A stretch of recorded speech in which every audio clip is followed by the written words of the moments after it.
Where are my good girls at?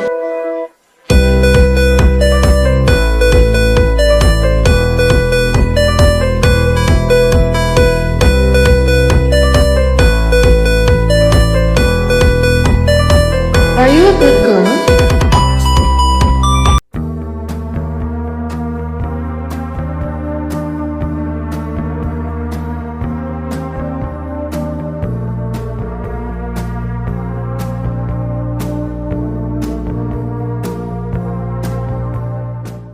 You know why I got a female attack dog? Because bitches stick together.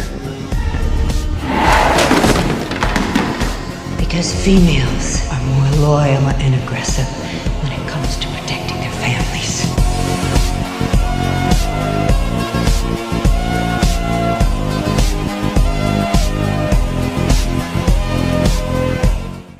What a pussy. What a baby. I thought I'd found a real man, but he's just like a little girl. No one was ever there for me when I was crying my heart out. No one ever comforted me.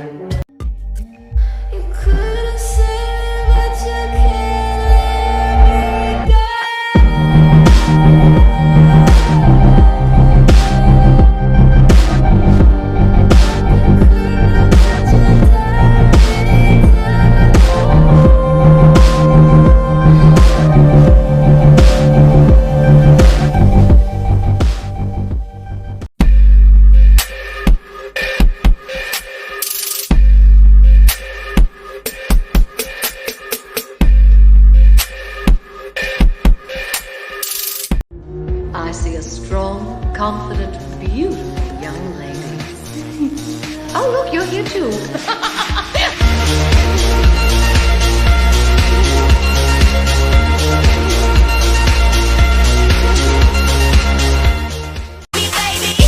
I'm walking sex, pedal to the metal with a discotheque. I'll be grinding out the diamond OG. I'll light up the joint, I'm trying to OT like, oh, that's that shit I like. Kinda bugging off the mid, bitch, you alright? Now why y'all worry about the fuck I do? I'ma let y'all noise, I cannot bear my sorrow.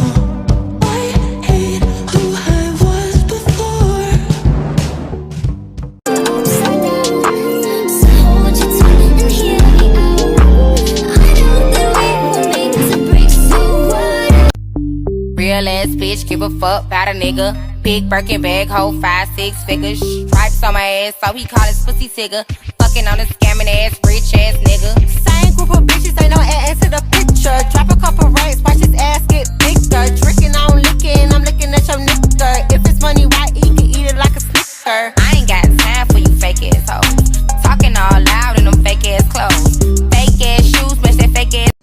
Diz, I know you can have that face all you want, but it is not time for a snacky yet, girlfriend. You just had your breakfast.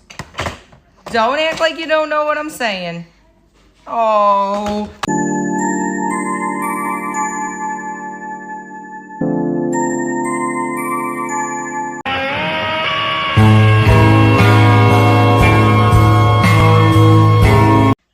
I love you.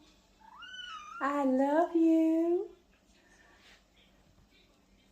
Yeah, Maddie. I love you. I do. Yes. What, darling? What?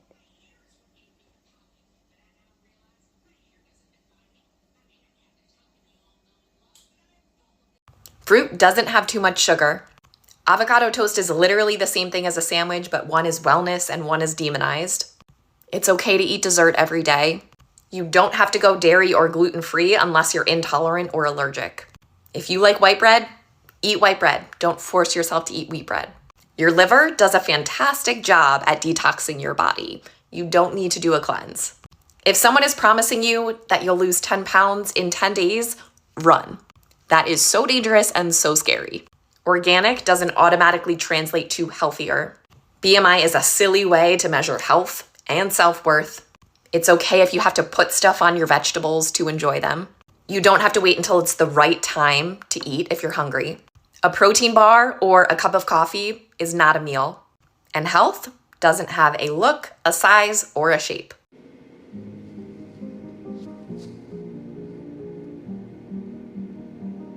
Kissing somebody with a beard can cause an infection? Sure can. If not clean, the beard can harbor a lot of bacteria like staph and strep.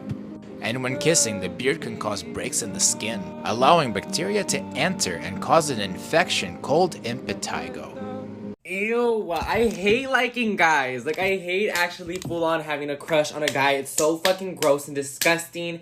I hate it. I hate whenever I see them. Like, I hate it whenever it's like, I like them so much that it gets to the point where it's like, what the fuck? You're on TikTok, but you're not answering my Snapchat? What the fuck? I texted you 20 minutes ago, and you were on Snapchat 10 minutes ago.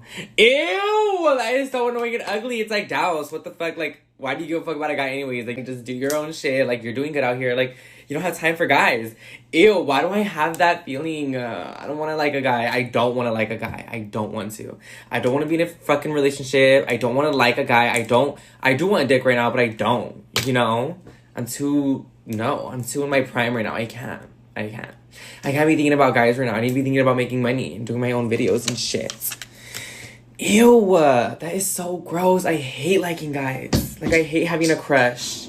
Let's talk about the burden of proof fallacy. Let's say that I believe unicorns exist. And you come up to me and you say, no, they don't.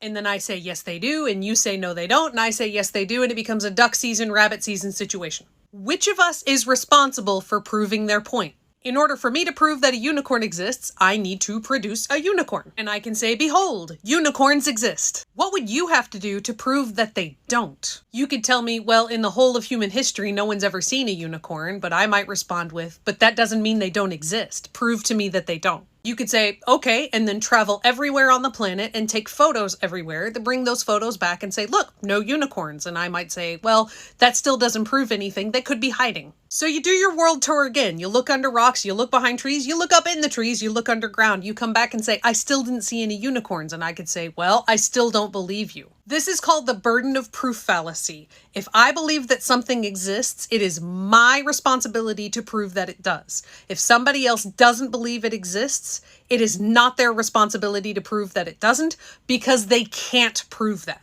So until I am able to produce a unicorn, we go on believing that unicorns don't exist, because that burden of proof is on me.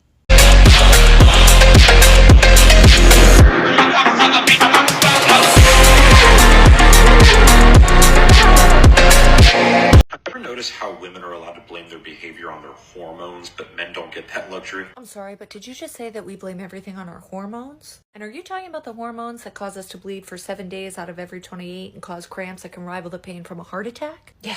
Hormones must really be no big deal, seeing as they can cause a 4-course meal to drain from my nipple and prepare a perfect storm in my uterus so that I can create a human life. And I can assure you that we are not allowed to blame our hormones for anything, which is why we're still expected to show up at work on time and with a smile, even when we're passing clots that can rival the size of Pluto and ruining multiple pairs of pants with the lining of our own uterus. But do you know who does blame everything on our hormones? Men.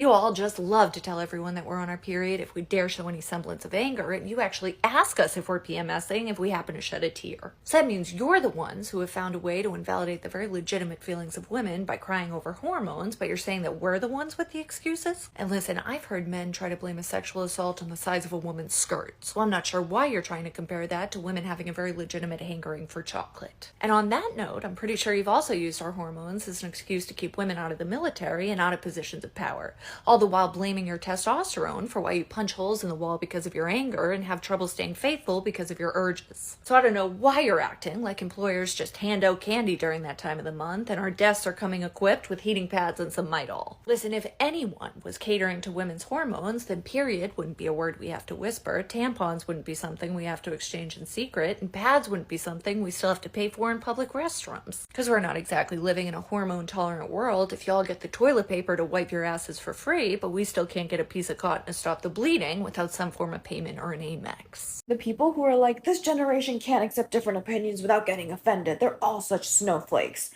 don't really understand the difference between opinions and morals. So my friend genuinely believes that olives are the best pizza topping, while I wholeheartedly believe that pepperoni is the best pizza topping. See, that's an opinion, because there is no right or wrong answer, it's just a matter of personal preference. But saying, oh, I think that people should be unalived for the color of their skin is not an opinion, because there is clearly a right or wrong answer when it comes to that. And these people are like, oh, well, that's my preference. And I'm like, no, your preference does not mean anything because you are being racist. And therefore, we will call it out. So if me not tolerating racism makes me a snowflake, then so be it. Kendrick? Kendrick?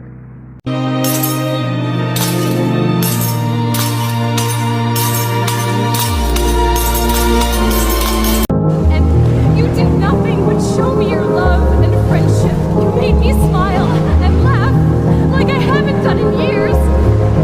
And Max Caulfield. When you get abused as a child, you develop a core belief, and what that core belief will be is no one loves you, no one cares about you, you're unworthy, and you deserve this. Because this is what a child's going to learn. They're not going to learn, I hate my dad's horrible, my mum's a bitch. They're not going to learn that because we're programmed to love our parents.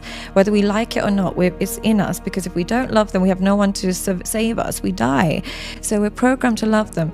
When they start abusing us, we don't stop and think, dad's on a substance, mum is just really detached. We think, I'm unlovable, I'm disagreeable, I'm the problem.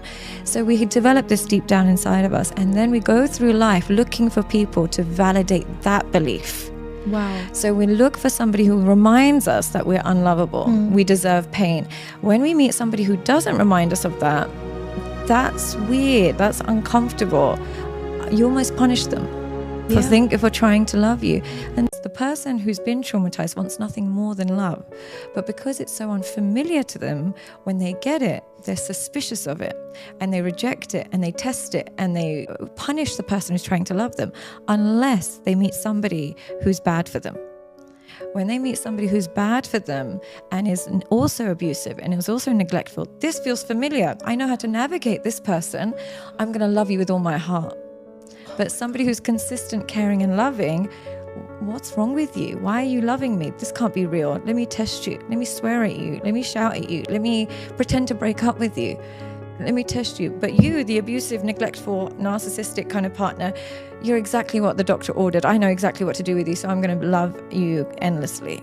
Guys, I don't know what's wrong with me. I just feel like crying, but I just wish girls were kinder to themselves. Because sometimes it breaks my heart that they can sit there and look in the mirror and say, I'm so ugly, and they can look at the reflection and not like what looks back, but then they frolic around in their little girly cuteness, and they can find the beauty in birds tweeting at 6 a.m. and they find the beauty in a cherry pie because it looks so cute with vanilla ice cream dripping off of it, and they can find the beauty in fallen leaves on a fall night, and they can find the beauty in the simplest and most normal of things, but they can't find the beauty in themselves. You're so beautiful, and you don't see yourself when you laugh and your whole face lights up, and you don't see how fireworks light up behind your eyes when you are talking about your favorite book, and you don't see how soft your pupils go when you're talking to your friend, and girl, you're so beautiful, and I just wish you saw yourself how others see you, and I just wish you saw yourself how you see other things that you love, and I wish you loved yourself. You're so beautiful,